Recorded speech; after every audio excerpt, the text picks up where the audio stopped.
अस्सलामुअलैकुम वरहमतुल्लाहि वबरकातुहू। आप देख रहे हैं मेरा यूट्यूब चैनल कारी मोहम्मद अयूब ख़ान। आज बड़े ख़ास कर नौजवानों के लिए मैं ये मसला बता रहा हूँ। बहुत सारे दोस्तों ने पूछा कि वो कहते हैं कि जब इंसान के जिस्म से मज़ी निकलती है तो क्या गुस्ल फ़र्ज़ होता है कि नहीं होता। तो पहले नंबर पे तो आप मनी और मज़ी की ज़रा तारीफ़ सुन लें ताकि आपको पता हो, ख़ासकर जो नौजवान हैं, कि मनी क्या है और मज़ी क्या है।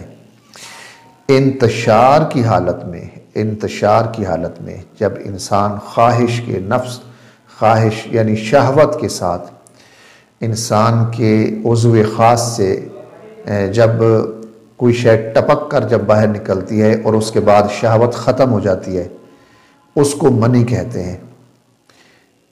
शहवत के वक्त जो चीज़ इंसान के उज़्व ख़ास से निकल कर टपकने की सूरत में जो निकलती है वो होती है मनी। ये याद रखें, मनी जब टपक कर शहवत से निकलती है तो वो बंदे पे गुस्ल जो है ये फ़र्ज़ हो जाता है। गुस्ल फ़र्ज़ हो जाता है बंदे पे। नहाना यानी फ़र्ज़ है गुस्ल करना। गुस्ल के 3 फ़र्ज़ हैं, मैंने पहले भी बताए हैं। नंबर 1 गरारे करना, कुली नहीं, गरारे। रोज़ा रखा है तो फिर कुली से काम चले जाएगा। गरारे करना, नाक की नरम हड्डी तक पानी पहुंचाना यानी नाक में 3 मरतबा पानी डालना और पूरे जिस्म पर इस तरह पानी बहाना कि कोई भी बदन का एक बाल के बराबर भी खुश्क ना रहे। अगर एक बाल के बराबर भी खुश्की रह गई और आपने 1000 मरतबा साबन लगा लिया फिर भी आप गुस्ल यानी आप पाकीज़गी हासिल नहीं कर पाएंगे। ये 3 फ़र्ज़ हैं। नंबर 1 गरारे करना, नाक में नरम हड्डी तक पानी पहुंचाना, सिर्फ नाक में डालना नहीं है, यहाँ तक। और तीसरा पूरे जिस्म पर इस तरह पानी बहाना कि कोई बाल भी खुश्क ना रहे। शहवत की हालत में उज़्व ख़ास से जो शय टपक कर निकलती है और उसके बाद बंदे की शहवत ख़त्म हो जाती है, उसको मनी कहते हैं।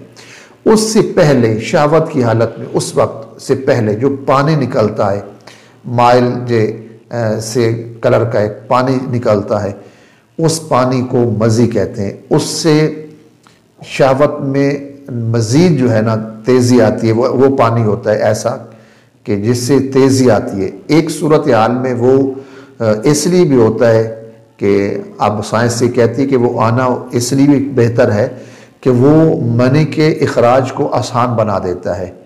लेकिन वो जो पानी निकलता है ना, तो वो पानी जो है उसके निकलने से आपका वज़ू टूट जाता है। वो जहाँ कपड़ों पे लगेगा वहाँ उस कपड़ों को उस जगह धोना जो है वो लाजिम है। आप वज़ू दोबारा करेंगे। अगर वो मज़ीद का पानी निकला है तो वज़ू दोबारा करेंगे आप, उससे गुस्ल फ़र्ज़ नहीं होता। कपड़े पे अगर कहीं लगी है तो आप उस कपड़े को वो उस जगह धो लें। अगर जिस्म पर वो मनी के निकलने से गुस्ल फ़र्ज़ होता है, वो आपको गुस्ल करना लाजमी होगा। जबकि मज़ी के निकलने से गुस्ल फ़र्ज़ नहीं होता, सिर्फ वज़ू कर लें और उस जगह को धो लें। अगर जिस्म पर लगी है तो वो धो लें। यानी और मज़ी होती क्या है कि मनी के खराज से पहले यानी इंतशार की वो जो हालत होती है उससे पहले आपके उज़्व ख़ास से जो पानी का 1 या 2 कतरे जो निकलते हैं और वो कपड़ों पे कहीं लग जाएं, वो कपड़े धोने जो हैं वो लाजिम है। उस कपड़े की उस जगह को धोएं। और दूसरे नंबर पे जो है आप वज़ू जो है वो दोबारा कर लें। वज़ू दोबारा करें, उसको धोकर वज़ू कर लें। आपको नहाने की ज़रूरत नहीं है। मनी के निकलने से वो भी इंतशार की हालत में अगर निकले फिर गुस्ल फ़र्ज़ है। अगर वैसे निकल आई, मनी निकली है लेकिन इंतशार की हालत में नहीं निकली, तो उससे जो है गुस्ल भी फ़र्ज़ नहीं होता। तो ये मनी और मज़ी की तारीफ़ भी थी और इनका तरीका।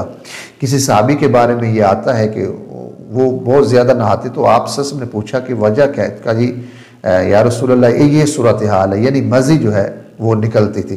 तो आपने फरमाया इससे गुस्ल फ़र्ज़ नहीं होता, अकेला वज़ू ही काफ़ी होता है।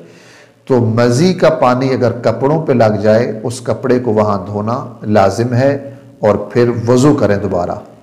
वज़ू दोबारा करें, वज़ू दोबारा करके आप अपनी नमाज पढ़ लें।